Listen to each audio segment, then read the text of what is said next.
Hai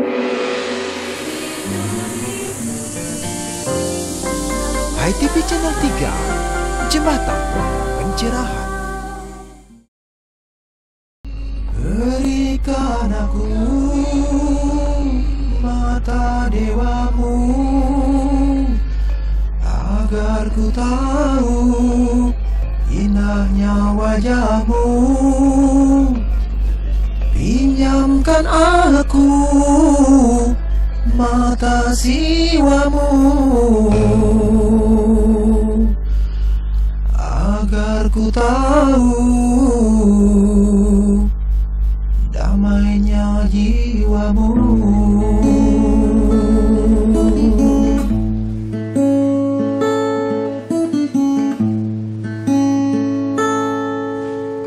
Biarkan aku silasana di kakimu untuk memuja keagunganmu. Biarkan aku membaca slogamu, agar ku tahu maha kuasamu. Pemirsa Napi Orti, kita jumpa lagi di kanal YouTube Hai TV Channel 3, Jembatan Pencerahan. Beberapa menit ke depan, ruang dan waktu Anda akan kami warnai dengan tos tayangan on the spot berupa tontonan, berisi tatanan, dan memberi tuntunan untuk kita bersama. Bersama saya Diah Parisya, kita awali tos hari ini dengan high schooling Sekolah Rumah Hindu Dharma, dilanjutkan dengan tayangan menarik lainnya. Tetap di rumah, tetap bersama Hai TV Channel 3. Berikan aku mata dewamu, agar ku tahu indahnya wajahmu. Pinjamkan aku mata jiwamu, agar ku tahu damainya jiwamu.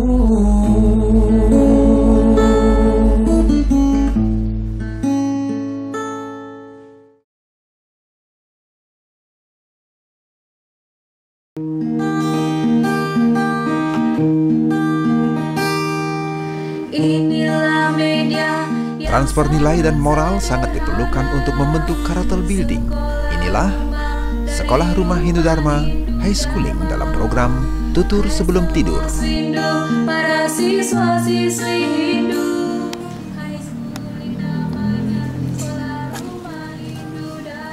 Pemirsa Hai TV, kita jumpa lagi dalam program High Schooling Sekolah Rumah Hindu Dharma yang khusus menemani teman-teman belajar dari rumah.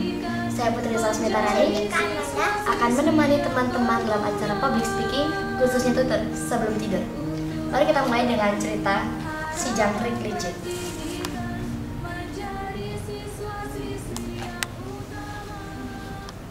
Dipersembahkan oleh Butik Buku Hindu, altarnya Pustaka Dharma. Putri, gimana sih tuh jangkrik licik? Ini ceritanya nih Kak. Cerita diawali di sisi kanan hutan Malawang. Ada sebuah hamparan tanah landai yang menjadi ladang perkebunan. Di situ ya rumahnya jangkrik? Iya, di daerah itulah tinggal seekor jangkrik. Ia terkenal sebagai pemalas yang culas dan sangat licik. Suatu pagi, di hari yang cerah, si jangkrik berjalan-jalan. Ia hendak mencari sesuatu yang bisa dimakannya. Setelah berjalan di antara perkebunan, akhirnya jangkrik tiba di bawah tanaman cabai yang berbuah merah dan lebat. Jangkrik mencoba menggapainya, namun tangannya tak sampai. Karena jangkrik pendek ya? Iya, karena dia pendek. Lalu ia mencari akal untuk meraihnya. Tiba-tiba ia teringat pada temannya. Namanya siapa? Namanya si Keong. Lalu jangkrik lari menemui si Keong. Hai Keong, aku perlu bantuanmu. Petikan aku cabai merah. Aku mau tukar dengan kubis. Gitu kata jangkrik. Oh baiklah. Di mana tempatnya? Tunjukkan padaku. Oh, akan aku tunjukkan lokasinya. Si Keong setuju, akhirnya mereka berangkat. Jangkrik melangkah dengan gembira. Tak berapa lama mereka sampai di bawah pohon cabai merah. Tak membuang waktu, Keong langsung memanjat. dengan tangkas dan cetakan keong merayapi pohon cabai, sementara si jangkrik menunggu di bawah dengan gembira. Jangkrik menanti di bawah, keong memetikan cabai merah lalu melempar ke bawah. Jangkrik menangkap dan memungut dengan gembira. Di sela-sela kegembiraannya, tiba-tiba muncul akal licik jangkrik Tika. Semua cabai merah yang dipungutnya dibawanya lari menuju pohon cabai, menjauhi pohon cabai. Jahat banget dia. Setelah merasa semua buah cabai merah dipetiknya, si keong menuruni pohon dan membayangkan beristirahat di rumahnya sambil memakan kubis yang dijanjikan jangkrik.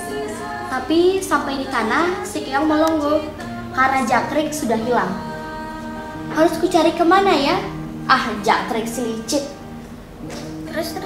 Dengan perasaan murung dan jengkel, keong pun pergi.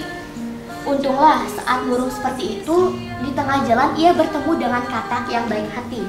Keong bercerita kalau ia ditipu jangkrik yang licik. Dan katak ternyata tahu rumahnya jangkrik yang tak jauh dari rumahnya katak. Mendengar cerita katak, si keong pun senang.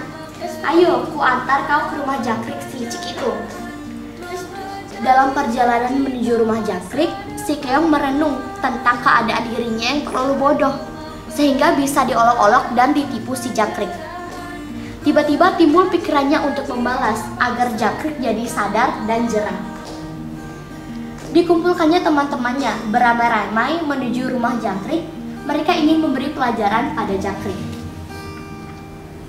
Mendengar deru gerombolan keong menyerbu, jangkrik yang sedang tidur dengan perut kekenyangan segera lari tunggang langgang, dan keong-keong segera menghabisi rumah jangkrik.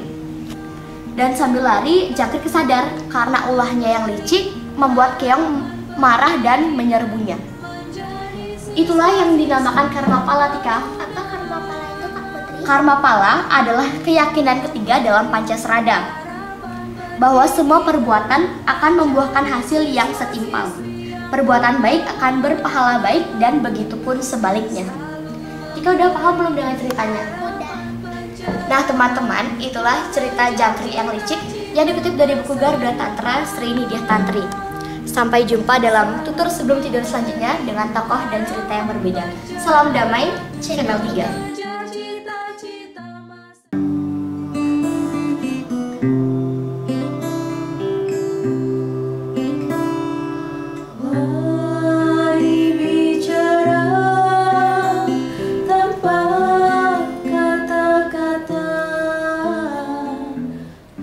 Jangan pernah berpikir bahwa kita harus bertindak karena kita siapa atau harus berbuat apa. Tapi tariklah nafas, pejamkan mata sejenak, dan tinggalkan logika lalu berkarma apa saja yang memberi manfaat dan pencerahan bagi banyak orang. Saya Mia Gandewa untuk Hindu Dharma bercahaya.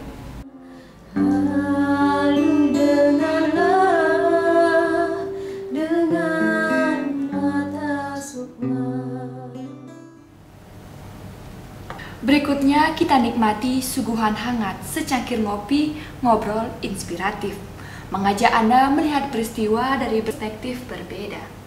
Berbagai tokoh inspiratif hadir tak sekedar basa-basi, tapi mencari solusi sehangat ngopi. Pemirsa HTV Channel 3, apa kabar Anda? Dumugis tetap becik dalam karunia yang budi. Berjumpa kembali dalam program Ngopi Ngobrol Inspiratif bedah kolom Majalah Warta.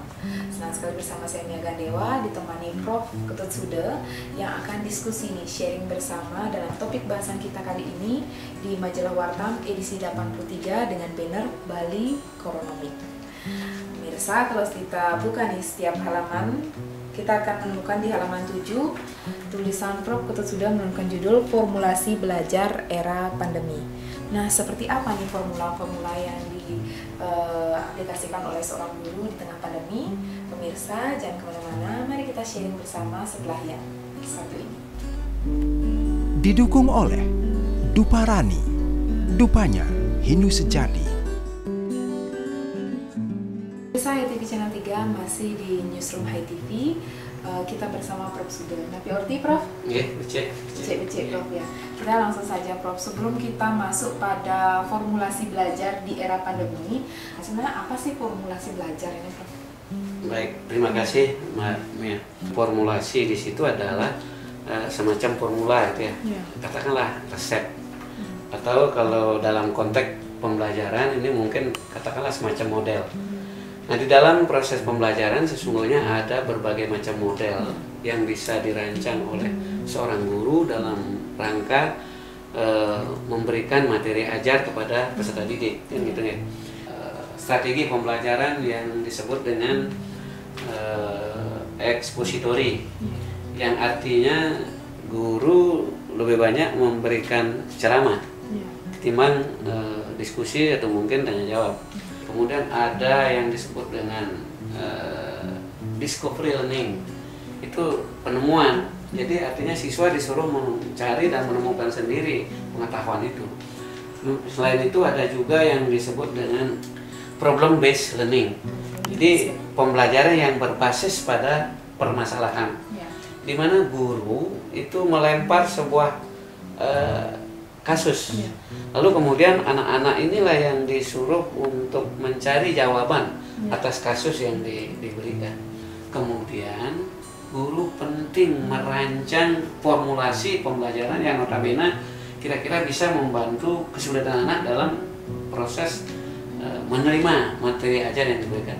Nah, masuk pada proses atau formulasi belajar di era pandemi, Prof, pasti ada kelebihannya dan juga ada kekurangannya, Prof. Bisa nggak Prof paparkan apa sih kelebihan dan kekurangannya sehingga kita bisa evaluasi bersama, kemudian bisa dilaksanakan nih kepada siswa? Ya, memang kalau kita berbicara pada tataran lebih atau kurang, itu kan tentu semua hal pasti ada lebih kurangnya gitu ya.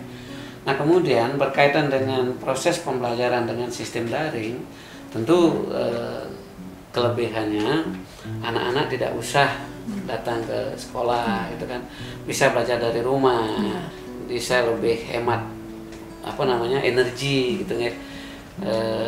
Kemudian anak-anak juga bisa menyesuaikan diri dengan situasi yang berkembang di lingkungan keluarganya. Itu juga mengandung dimensi-dimensi negatif. Misalnya pertama, ketika anak belajar lewat daring, interaksi sosial dengan temannya kan berkurang.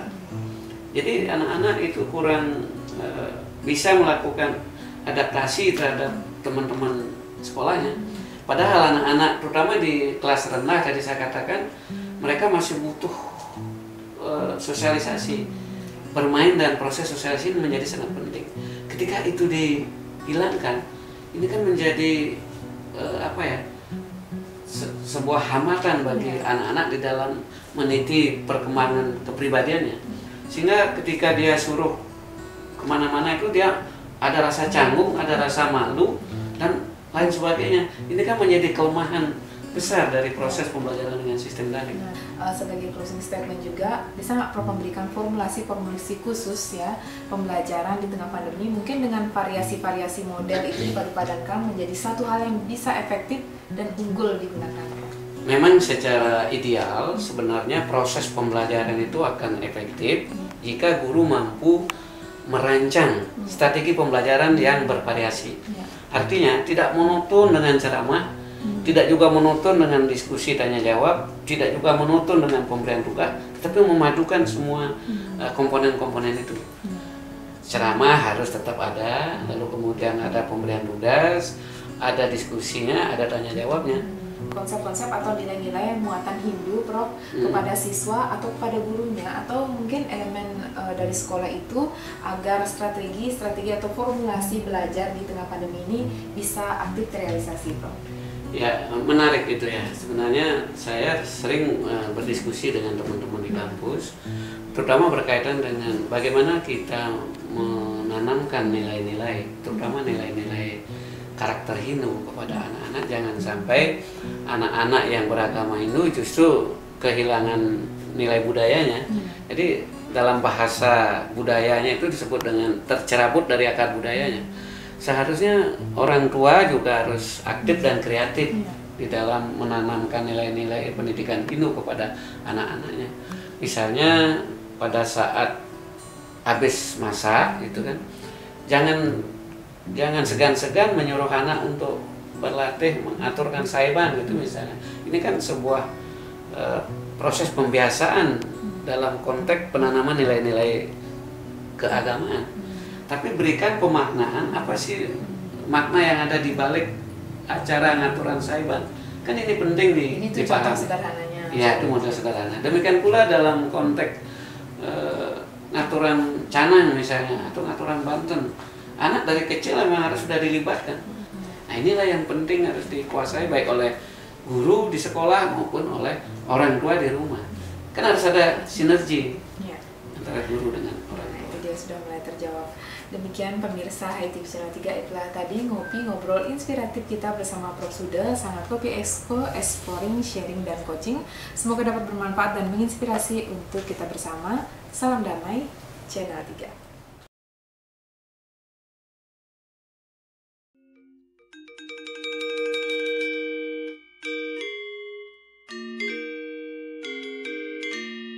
Suatu senja, ketika Pandawa dan Kurawa sedang berlatih senjata panah, Maharsi Vyasa berkenan menanyakan Pangeran Astina.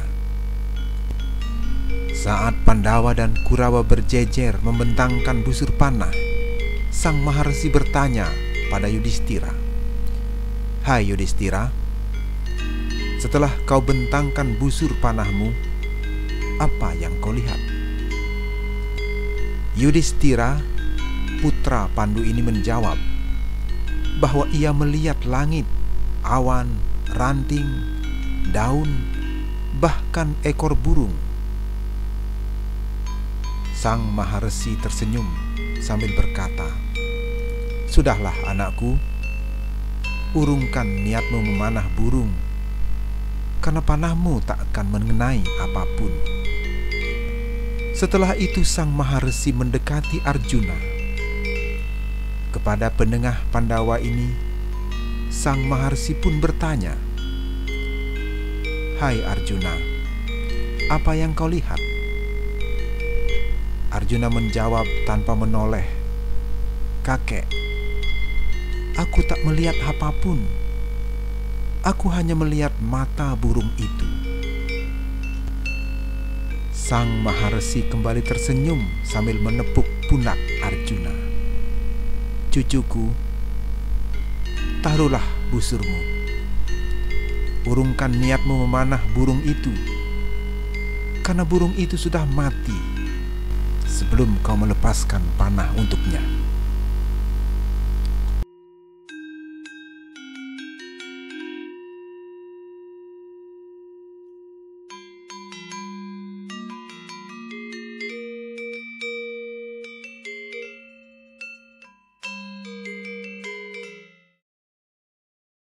Sebentar lagi Anda akan ikuti Sundari Nada. Jalinan makna di balik nada.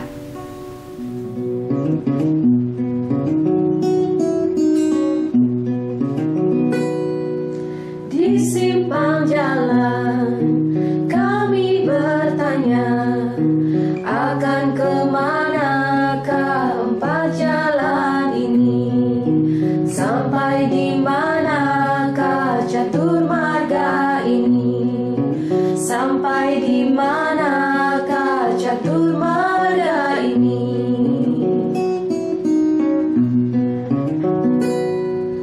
Pada siapa harus menyapa? Benarkah ini jalan menuju surga? Apakah ini jalan paling utama? Apakah ini jalan paling utama?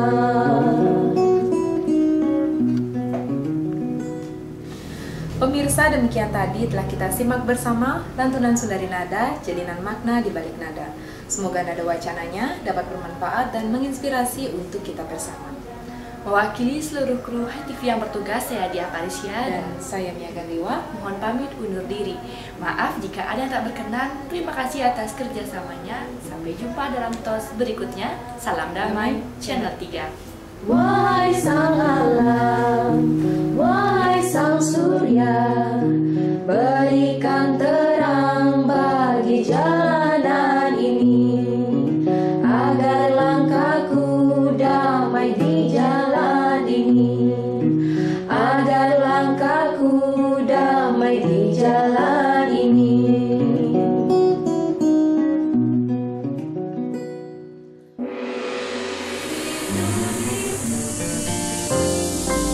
HiTV Channel 3, Jembatan Pencerahan.